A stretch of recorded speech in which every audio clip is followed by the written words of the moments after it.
Hi, this is Angel Jones. I love great conversations where life's journey is communicated not only through words, but tones and emotions. Explosive expressions that allow you to feel what they felt and learned. A fool learns only from his own mistake, while the wise learn from their own and from those others have made. Thanks for being here with us.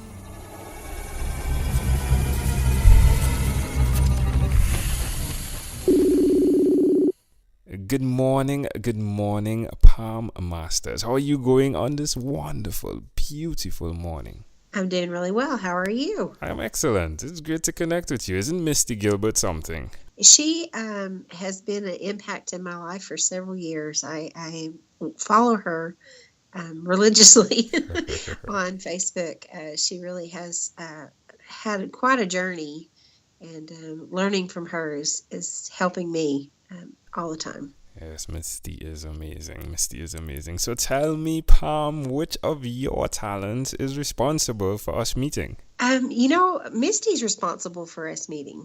Okay. So how did you meet Misty then? What was it that you did, or what talent did you bring? We had several different networking meetings that we crossed paths with in Burleson, Texas, and kind of struck up a conversation probably 3 or 4 years ago, and have just met off and on in person, sharing ideas and connecting. She has a crazy, amazing network of people that she can connect you to. So she's a great resource when you're looking for something specific, or if you're not even sure who you need to find. She has and takes meticulous notes. I'm sure she has written down most everything she's ever learned so she can look back and share it with other people. She's great at sharing. She is amazing. Well, I'll tell you what I've found. It's something that you were doing in your space that created a scenario that got you out there, that then connected you to her. And if we dig a bit deeper, we could find that. So you guys met in different networking things, you said. Is it a business-oriented seminar that you went to? Yes. All right. Tell me about your business. Well, it's actually just changed. When I met Misty, I was working for a nonprofit agency that supports people with intellectual and developmental disabilities. But I also have a radio program that I do, and she came and was on that show at one point. And then I really have about 5 or 6 different things I'm working on, several books I'm writing and stuff like that. So I think we connect on a intellectual level as well. Yeah. And I call her a friend, but I don't know what she calls me, but I just think of her as a friend. She would only connect a friend to me. She wouldn't connect anyone else. I think so. Yeah. Yeah. So, that's awesome. Yeah. Who did you learn that skill from then? The skill of building your network with those that are able to help you grow. I don't know specifically who. I remember there was at one point when I had first started working in nonprofit work, I met a lady that she kind of gave me a 5 or 10 minute lesson on connecting with people quickly. And I think from there, I just kind of watched other people connecting. And I tell people a lot of times that I'm just nosy and have to know everything. And so that kind of makes me a natural networker. I just, one question answered leads to the next question. And occasionally I find myself asking things I probably shouldn't. But it's a natural curiosity. And I also, over the last 20 years, have been working on releasing fear in my life. So a lot of times when people are talking about they're afraid to talk to strangers or whatever, I don't really ever see anybody as a stranger. I just see them as a friend I don't know yet. And so I think there's an ease about the way I talk to people that it just, my grandmother used to say, I never met a stranger. And I think that probably is just partly a natural skill of being able to connect to people.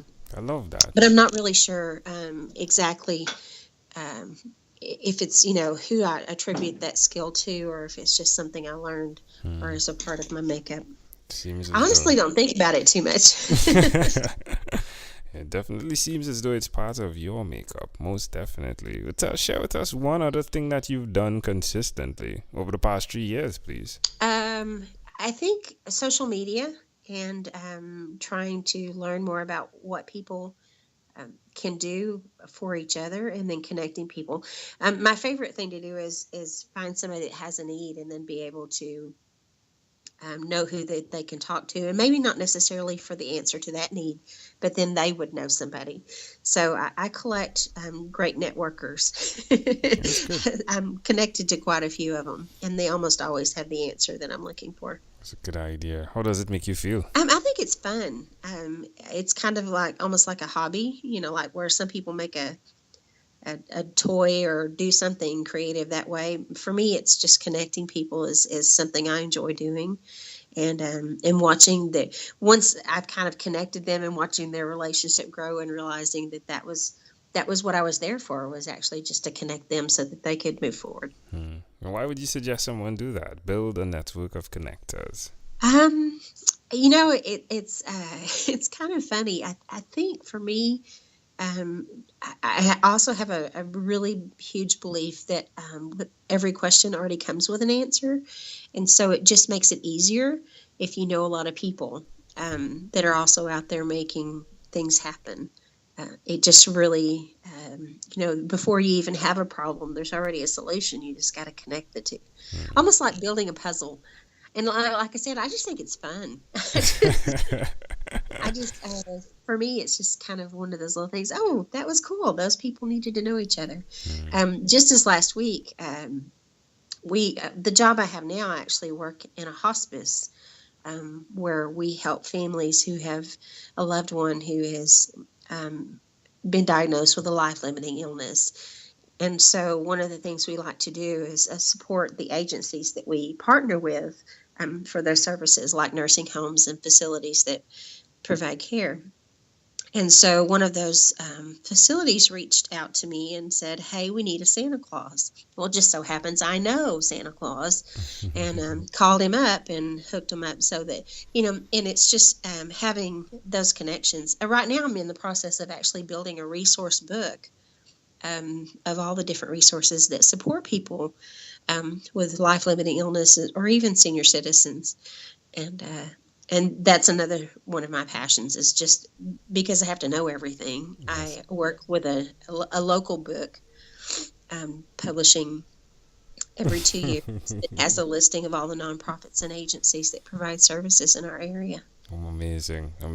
I love how everything is connecting because absolutely. Made it connect. Yeah, I love that. Yeah. Well, we are having fun. Let's have some more fun, Pam. Let me invite you now into my time machine that is surrounded with beautiful, warm, blue Caribbean water. Pam, what is your earliest childhood memory? I remember getting to spend time at my grandmother's house, and she lived on a huge farm. My grandfather was a farmer, and she had a really large peacocks that would fly up in the top of the trees. I didn't even know peacocks could fly, and they would make funny noises, and I would go out and pet the calves and pick up eggs from the chickens, and I'm really old. And occasionally when my grandfather wasn't really, really tired or having to work a really long day, he would sometimes let us ride in the combine and help him do harvesting of the fields. And it was just a really neat kind of a place. No fear. We're out in the middle of nowhere, so nobody ever came to bother the family or anything like that. And of course, she made 3 meals from scratch every day, and I got to help with that. And it was just a different kind of a pace of life than what it is now. And I think of that often. I miss her in life. She was a great teacher for me, and we all the kids we used to. I have several cousins and then 3 brothers, and we all thought that we were Mama's favorite grandchild. And we actually had a conversation several years ago after she had passed, almost an argument, because we all thought we were her favorite. And so what I came to understand about her is that she had the ability to make everybody feel special. And I guess if I could do that, that would be a really neat skill to learn. There we go. There we go. I think that is what you do. Took a while for us to find that. You're very good at that, I guess. I'm learning. Now, see, my nosiness kicks in now, and I have to know, what is it that you are doing? Oh, there we go. That's definitely a time for another conversation. I do so much. But I will be sure to let you know, because I wouldn't want you to go to sleep tonight not knowing. Well, thank Fair you. enough. You're welcome. I do brand development. I've been doing financial coaching. I put that down for a bit. I actually have found my voice in speaking to other people, interestingly enough. So I'm about to pivot from the financial coaching aspect into the brand development, which is what I usually do with these earliest childhood memory, in fact, because it connects, right? Yeah, so there's something that is coming out, but by the time this conversation is live, this conversation will be proof to the fact of what I've said. But yeah, I'm actually coming out with something. I don't want to let the cat out of the bag until I'm finished with the first draft.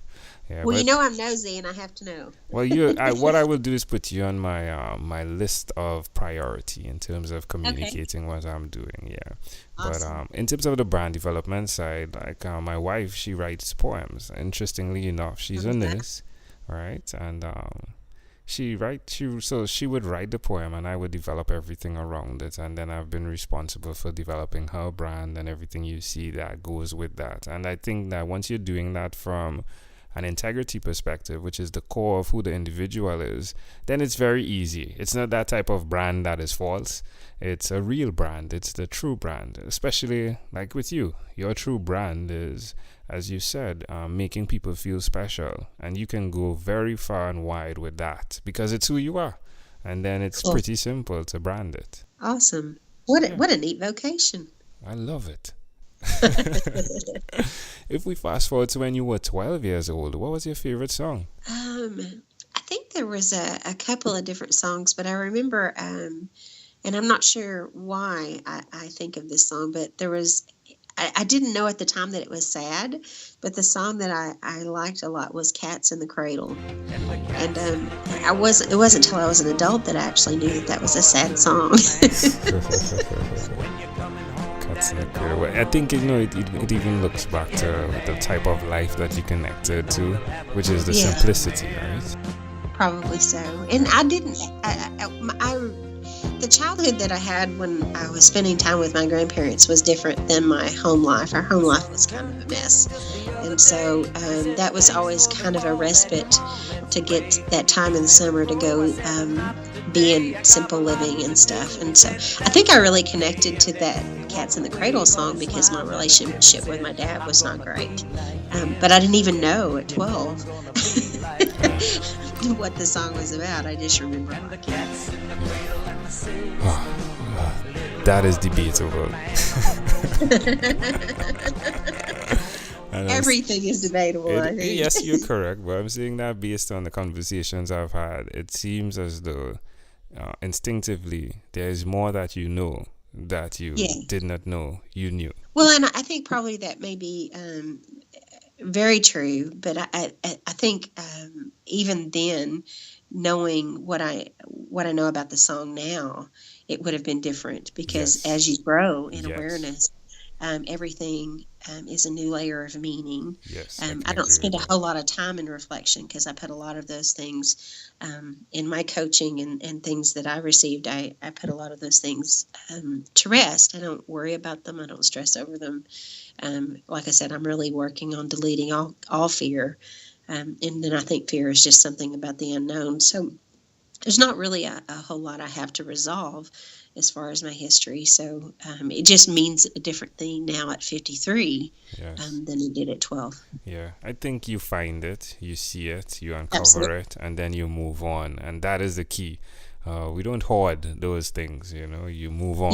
Yeah. I think that is the beauty in it, but it's very important to see it. It's like how you've ever heard, well, the first step is saying that you have a problem. Right. Yeah, and then you move on. Not saying that is a problem, but it's really good to uncover it and then move from there. Absolutely. All right, my friend. Well, we have arrived at our destination, but before we get off of this time machine, there's a small declaration form, so it's yes or no. Pam, have you chosen someone to pass on your skills to? Chosen someone? Oh, I think the answer is no. Are you married? I'm divorced. Do you have children? 5.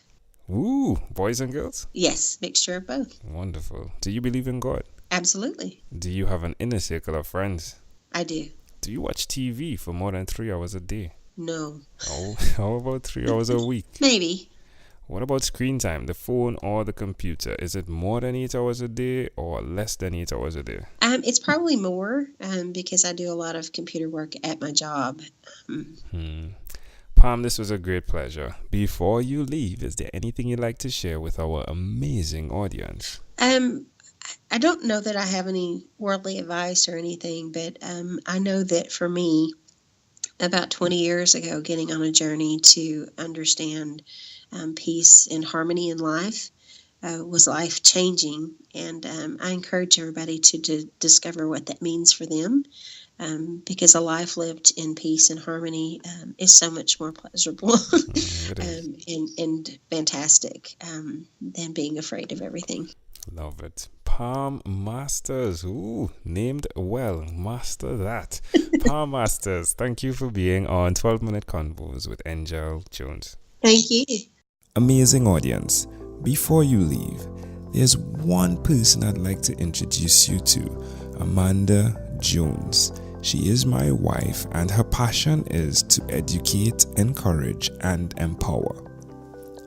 Hi, I'm Amanda Jones, and I'm a registered nurse.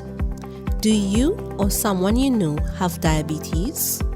According to the International Diabetes Federation, in 2015 worldwide, 415 million people were living with diabetes. Just as that figure is overwhelming, so too can the effects of diabetes be. So, to help simplify diabetes for both adult and child, I've used rhymes in my books, The ABCs of Diabetes for Children and Poems for Patients, A Focus on Diabetes. At its simplest, rhymes help us to remember.